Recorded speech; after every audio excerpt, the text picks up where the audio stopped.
It is January 1st, 1863, and a man is shaking hands. He has been doing it for 3 hours. Not because he wants to, because it is expected, because the Republic requires it. Hundreds of people moving through the Blue Room of the White House in a slow procession. Officers, diplomats, congressmen, ordinary citizens, and he shakes every hand, one after another, without stopping. By the time it ends, his right hand is swollen. Not sore, swollen. Later, when a document is placed in front of him, the most consequential document he will ever sign, he pauses. He picks up the pen. He flexes his fingers slowly, the way you do when something hurts more than you want anyone to see. Then he says, quietly, to the men around him, "If my name goes down in history, it will be for this act, and my whole soul is in it. But if my hand trembles when I sign, they will say I hesitated." But he did not hesitate. What he signed that day, you already carry somewhere inside you. It was taught to you in a classroom. It was framed on a wall somewhere you visited. It became part of the story you were handed about this country. But here is what no classroom ever showed you. The world outside that window. The mud. The smell. The half-finished dome against a January sky. The city that was simultaneously trying to win a war, absorb thousands of people with nowhere else to go, and hold itself together with string and stubbornness and prayer. This is not the Lincoln of the monument. This is the Lincoln of the mud.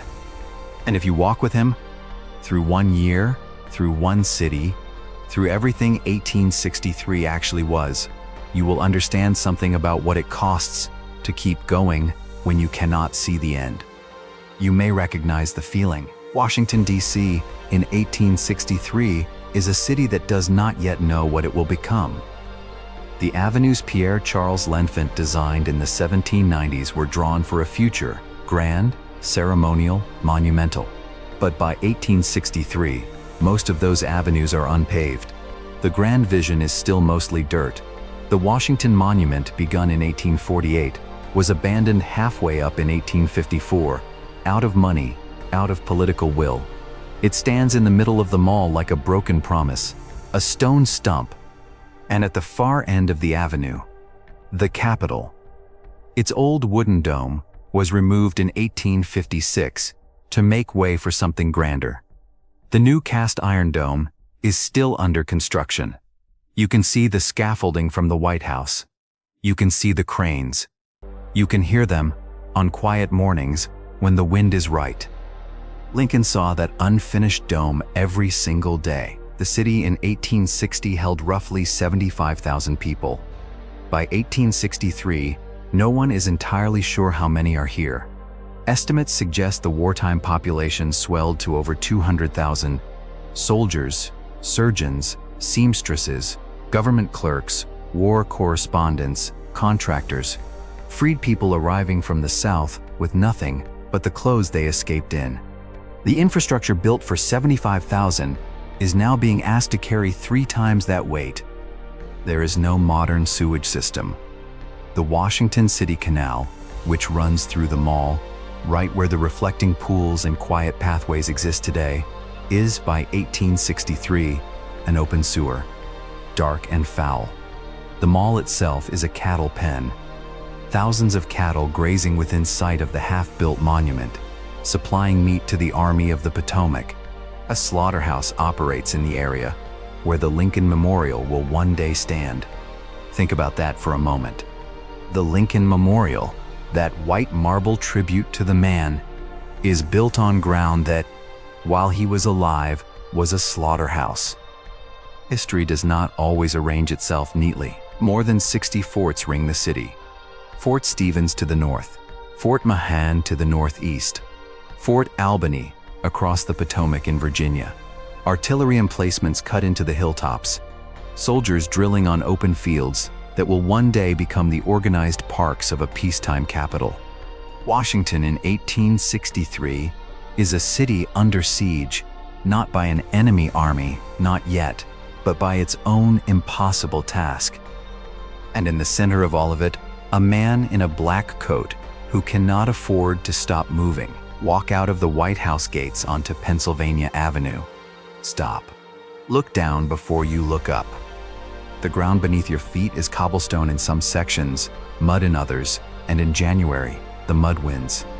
Military wagons have cut deep ruts that don't dry until April.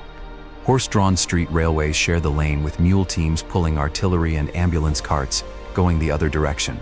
The smell is livestock and wood smoke in the canal. Always the canal, underneath everything. Now look up. The Capitol dome at the end of the avenue, unfinished, scaffolding around its upper half. Cranes visible above the ironwork against the gray winter sky. This is the first thing Lincoln sees when he steps outside. Every single day, Lincoln's daily world is compact but relentless. The White House, called the Executive Mansion in 1863, is simultaneously a family home, a military command center, and a public building that anyone can walk into. And they do. Every morning, the hallways fill with petitioners.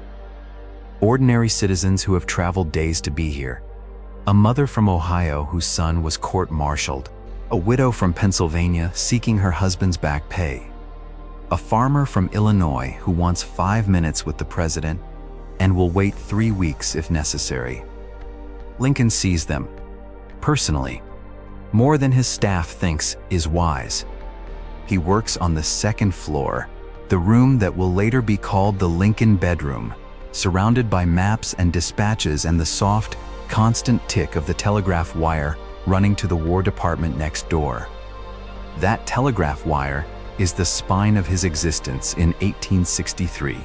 Almost every day, often at night, he walks to the telegraph office in the War Department building, a few hundred yards across the White House grounds. Not a long walk, but the walk of a man going to receive news he both needs and dreads.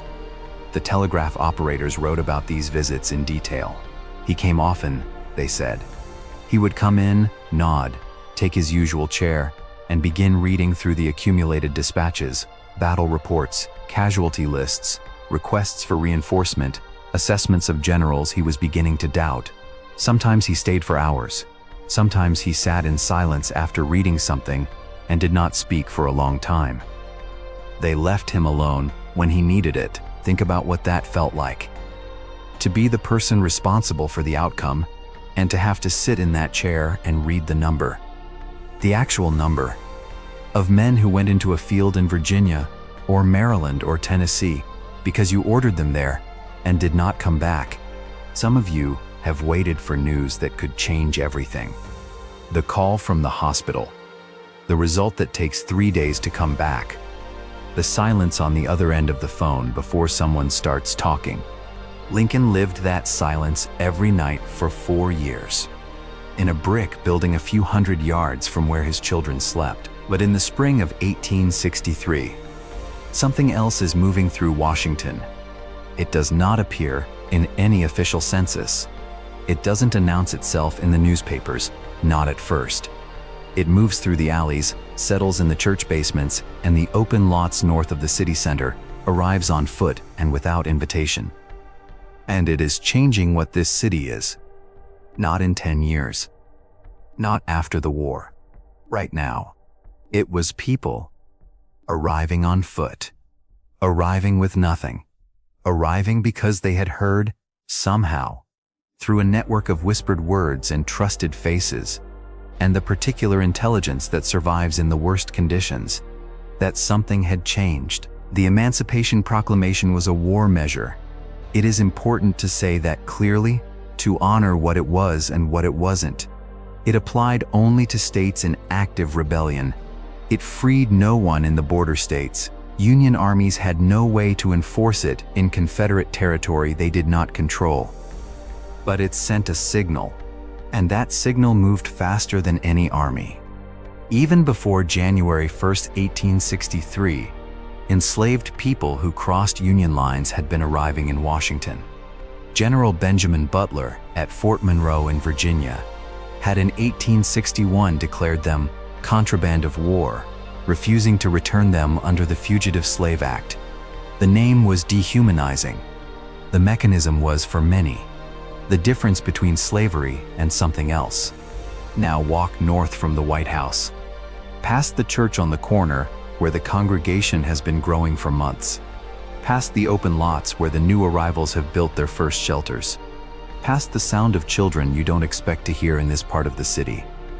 Camp Barker sits near what is now Logan Circle. Step inside. The structures here are improvised. Wooden frames with canvas walls. Whatever arrived first.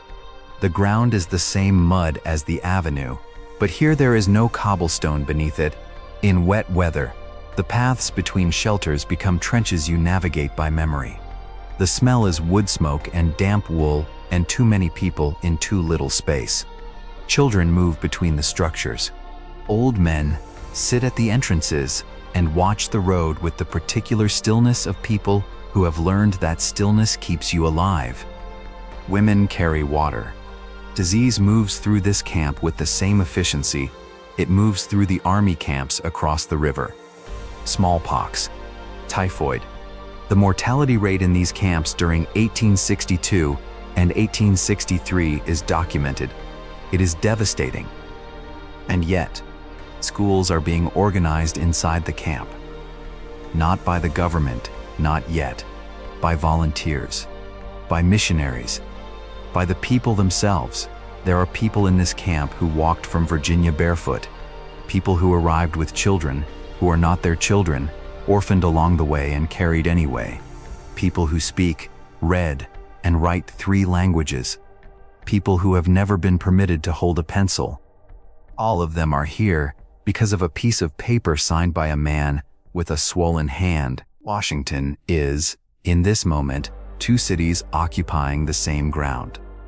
A white political and military capital prosecuting a war, and a black city growing faster than anyone is counting, improvising freedom inside the war's own infrastructure.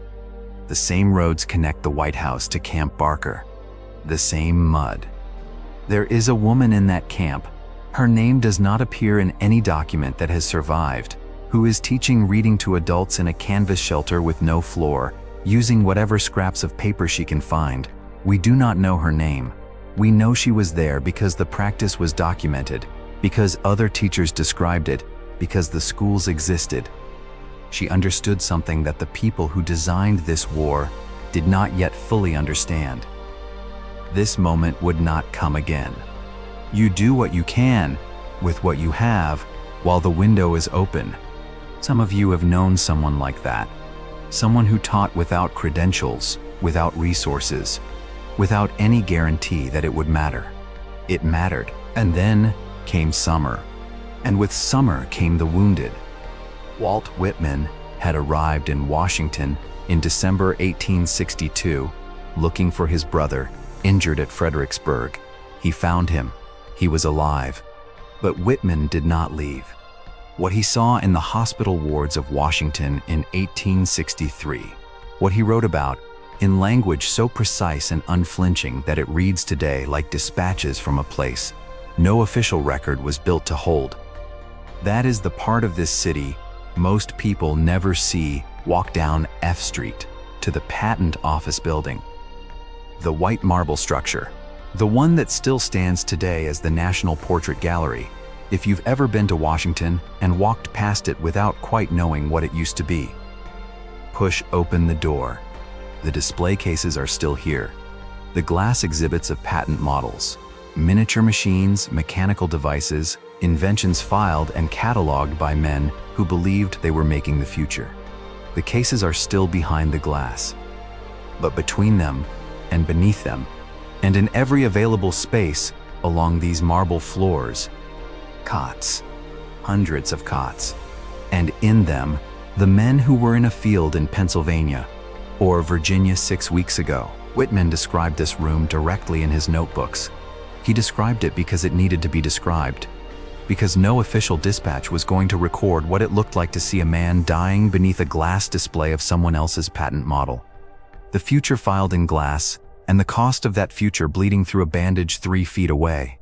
Washington and its surrounding area contained the largest concentration of military hospitals in the world by 1863. Over 50,000 hospital beds at peak, in a city that had held 75,000 people total at the start of the war. Armory Square Hospital, Campbell Hospital, the churches converted to wards, the hotels, the government buildings, the private homes where families moved their furniture to the edges of rooms and put down cots for men they had never met. Whitman was not a surgeon. He carried no instruments. He moved through the wards, Armory Square, Campbell, others, and he carried himself, his presence, his willingness to sit down next to a man who was frightened and not look away. He recorded names. He wrote letters for men whose hands couldn't hold a pen. He described the surgeons working 16-hour shifts until their hands operated from memory. The smell of chloroform and carbolic acid and gangrene, the sound of men calling out in the night, the amputated limbs stacked in corners because there wasn't yet a better system. His accounts are primary sources. They are not sentiment. They are observation, written by a man who chose to look when he could have looked away. Lincoln visited these hospitals. This is documented, not mythology, not legend, but record. His secretary John Hay recorded the visits. Lincoln sat beside cots. He spoke with the men. He shook their hands, often the same swollen hand that had signed the proclamation 6 months earlier. The contrast between the man who signed the orders that sent armies into those fields and the man sitting beside the result of those orders in a hospital ward, that is not a contradiction. It is the same weight, carried in different rooms. The summer of 1863 brought the battles that produced the numbers that would define the war. Chancellorsville, in May. A Confederate victory. The Union lost roughly 17,000 men in 3 days. Gettysburg, in July. 3 days in Pennsylvania. Between 46,000 and 51,000 casualties across both sides, a number so large it still resists full comprehension. These men came back to Washington by the thousands. The city absorbed them. The city strained under them. The city kept functioning. And Lincoln walked to the telegraph office and read the dispatches and came back to the White House and sat with petitioners in the hallway who had traveled for weeks to ask him for something he may or may not have been able to give. On some nights, when the summer heat made the city unbreathable, he moved his family to the Soldiers' Home, a retreat 3 miles north of the White House, on higher ground. He commuted back and forth by carriage, sometimes on horseback, through a city that smelled like a field hospital and a cattle yard and a construction site all at once. The dome was still going up. By December 2nd, 1863, the Statue of Freedom was hoisted to the top of the completed Capitol dome. A crowd gathered. A cannon salute was fired. It was answered by the guns of the 60-plus forts ringing the city, a sound that rolled across Washington in a wave, fort to fort, in a full circle. In a year that had cost more than almost any measurement could hold, the city had finished what it started before the war. Lincoln was not at the ceremony. He was at work. What does it mean to walk through a city that is becoming something it has never been, when you cannot see whether it will hold? We do not have to imagine that question. Most of us have lived inside a version of it. Washington, in 1863, was not the city of monuments. It was not marble and quiet lawns and organized memory. It was mud and cattle and field hospitals and a president who walked to the telegraph office at midnight because he couldn't sleep and needed to do something with his hands. It was a woman with no name teaching reading on a dirt floor in a canvas shelter because the window was open and she intended to use it. It was a surgeon who worked until he couldn't stand and then sat down next to a patient not because protocol required it, but because the man in the cot had asked him to stay. It was a telegraph operator, young, probably, who made a fresh pot of coffee at 2 in the morning because the president had come in again, and the president looked like he hadn't slept, and making coffee was the one thing available to do.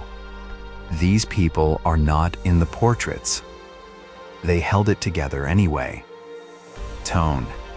Now the emotional echo returned to the opening. Lincoln's hand was swollen the day he signed the proclamation. 3 hours of shaking hands had left it almost too stiff to write. He paused. He flexed his fingers. He said he didn't want his signature to look like a trembling man's signature. Near the end of that year, after Chancellorsville, after Gettysburg, after months of dispatches he had to read alone in a brick building in the middle of the night, he still walked to that telegraph office, still flexed those same fingers, still signed the orders that kept the army in the field. Some things you do with the hand you have, not the hand you wish you had. There is one more thing worth knowing about Lincoln in 1863. He reportedly had recurring dreams before major events. His aides and his wife Mary recorded this. In the most documented version, he dreamed of a ship moving very fast through dark water toward a shore he could not identify. He had this dream before several significant battles. He had it the night before he was told of his own death in 1865. We do not know what he dreamed in 1863, but he woke up every morning and walked back to the telegraph office. The dome finished in December, and Lincoln, the man with the swollen hand, in the city with the open sewer and the unfinished monuments and the thousands of people sleeping in converted churches, Lincoln was at work. Here is what 1863 leaves behind. When Lincoln sat in the telegraph office, after the last dispatch was read, after the operators had grown quiet, after the candle burned down in the War Department building, did he believe it would hold? Not the public Lincoln, not the portrait-sitting, history book Lincoln, the man alone, in the dark, with the weight of a country he could not yet see the other side of. Did he think it was going to work? We don't know. He didn't write that down. And maybe that silence, that one unrecorded moment of private uncertainty, is the most honest thing history has ever given us about him. He didn't know. He went anyway. And you, when the mud rose to your knees, when you couldn't see the end, when the dispatches were bad, and the dome was still unfinished, and the weight was more than you thought you could carry, what kept you walking? The artificial intelligence didn't invent anything. It just gave us back a memory we were losing. It's as if 1863 had been filmed, but no one back then knew the camera existed. If this walk touched something in you, if it reminded you of someone who walked before you on harder roads, share this video with them, or share it with someone who needs to remember. The mud doesn't last forever. Subscribe to the Reconstructed World, and let's keep walking.